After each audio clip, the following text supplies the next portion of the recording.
Kali ini kami tidak akan membahas tentang cabai. Kita akan membongkar 10 rahasia di balik kebun durian terbaik di Malaysia yang mungkin belum pernah kamu dengar sebelumnya. Mari kita mulai.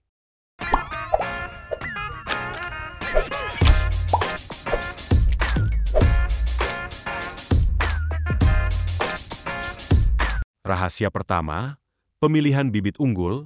Petani durian terbaik hanya menggunakan bibit dari pohon induk yang sudah terbukti kualitasnya. Bibit ini dipilih berdasarkan beberapa faktor. Ukuran buah, pohon induk yang menghasilkan buah besar dan berdaging tebal menjadi prioritas. Ukuran buah yang besar seringkali dihasilkan dari pohon yang memiliki genotipe unggul. Rasa, buah dengan rasa manis, sedikit pahit, dan tekstur lembut lebih disukai. Petani sering mencicipi buah dari pohon induk untuk memastikan kualitas rasa.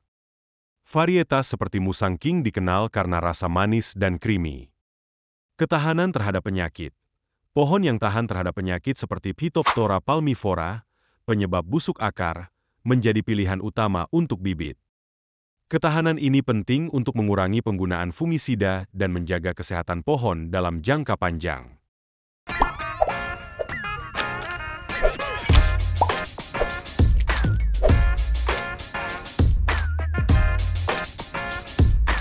Kedua, teknik penyambungan atau grafting. Petani menggabungkan dua jenis tanaman durian untuk mendapatkan sifat unggul dari keduanya.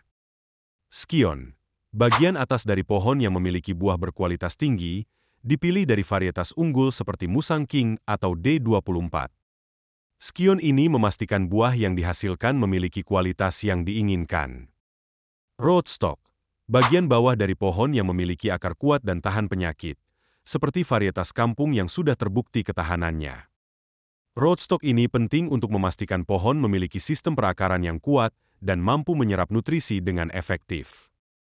Grafting memungkinkan pohon durian untuk tumbuh lebih cepat dan menghasilkan buah berkualitas tinggi dalam waktu yang lebih singkat.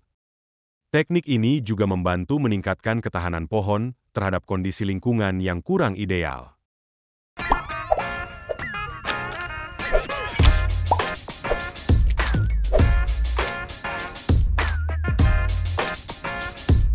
Ketiga, pola tanam dengan jarak yang tepat. Kebun durian terbaik menanam pohon dengan jarak sekitar 12 hingga 15 meter antar pohon. Ini penting karena sinar matahari, jarak yang cukup memungkinkan setiap pohon mendapatkan sinar matahari yang optimal untuk fotosintesis. Sinar matahari yang cukup penting untuk sintesis klorofil dan fotosintesis yang efisien. Nutrisi. Mengurangi kompetisi antar pohon untuk nutrisi dalam tanah, memastikan setiap pohon mendapatkan cukup nutrisi untuk pertumbuhan optimal. Tanah yang kaya nutrisi penting untuk pertumbuhan vegetatif dan generatif. Pencegahan penyakit, jarak yang cukup membantu mengurangi penyebaran penyakit dari satu pohon ke pohon lainnya, melalui kontak langsung atau melalui tanah. Penyebaran penyakit seperti antraknosa dan busuk akar dapat diminimalisir dengan jarak tanam yang tepat.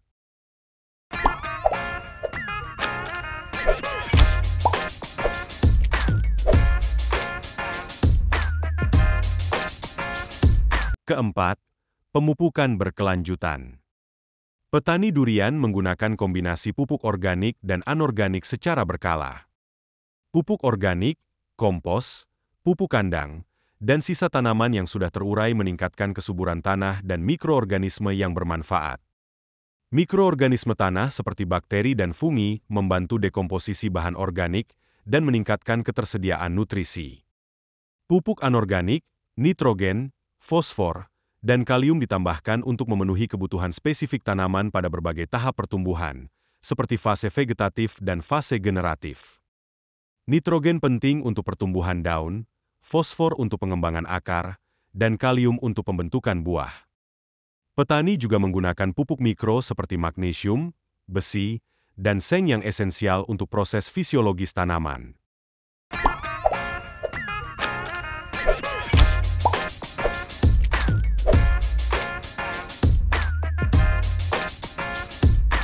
Kelima, penggunaan mikoriza. Mikoriza adalah fungi yang hidup bersimbiosis dengan akar tanaman. Keuntungan mikoriza. Mikoriza membantu akar menyerap lebih banyak air dan nutrisi, terutama fosfor. Mikoriza juga meningkatkan toleransi tanaman terhadap kekeringan dan penyakit. Jamur mikoriza membentuk jaringan hifa yang memperluas area penyerapan akar. Aplikasi, mikoriza bisa diaplikasikan dengan cara mencampurkannya dengan tanah saat penanaman bibit atau disemprotkan pada akar pohon yang sudah tumbuh. Beberapa jenis mikoriza yang umum digunakan termasuk Glomus spp.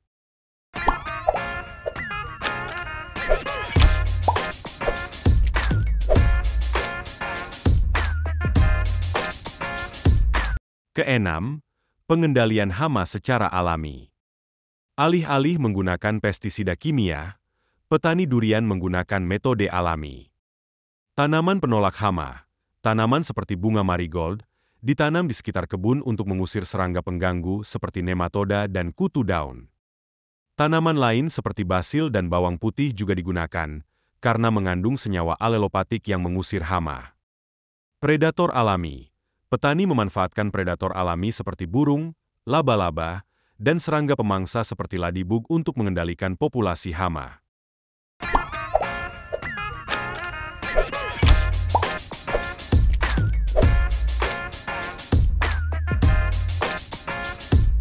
Ketujuh, pengairan yang tepat. Pohon durian membutuhkan cukup air, terutama saat musim kering. Sistem irigasi tetes.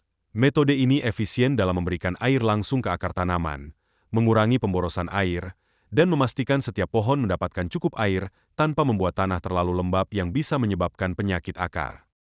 Sistem irigasi tetes juga mengurangi evaporasi dan meningkatkan efisiensi penggunaan air. Pemantauan kelembaban tanah. Penggunaan sensor kelembaban tanah membantu petani menentukan waktu dan jumlah air yang diperlukan, menghindari over-irrigation dan under-irrigation.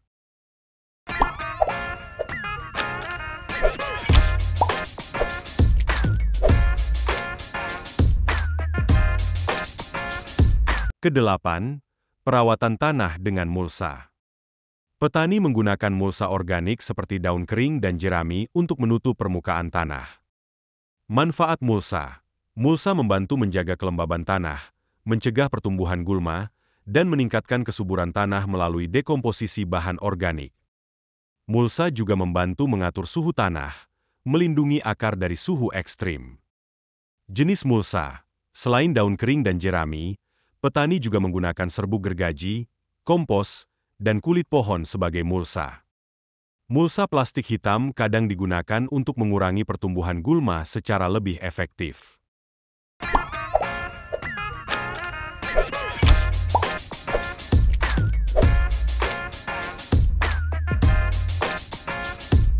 Kesembilan, pemangkasan teratur.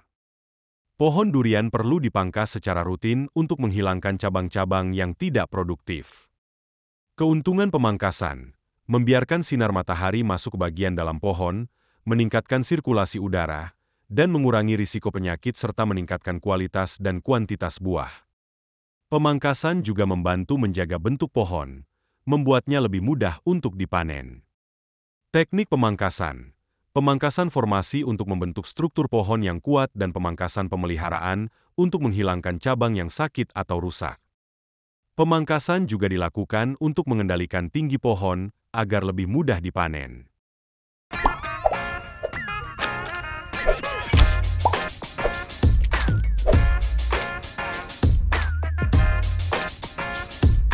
Dan rahasia terakhir, pengetahuan dan pengalaman. Petani durian terbaik selalu belajar dan berbagi pengetahuan dengan sesama petani. Pelatihan dan pendidikan. Mereka mengikuti pelatihan, membaca literatur pertanian, dan terus memperbarui pengetahuan mereka tentang teknik budidaya durian. Pendidikan formal maupun informal seperti seminar dan workshop sangat penting untuk mengadopsi teknologi baru. Komunitas petani, berbagi pengalaman dan belajar dari kesuksesan serta kegagalan petani lain membantu meningkatkan praktik pertanian mereka. Petani sering bergabung dalam asosiasi pertanian atau kelompok tani untuk berbagi informasi dan sumber daya. Semoga informasi ini bermanfaat dan bisa menambah wawasan kamu ya. Jangan lupa subscribe, like dan komen untuk terus bersama kami.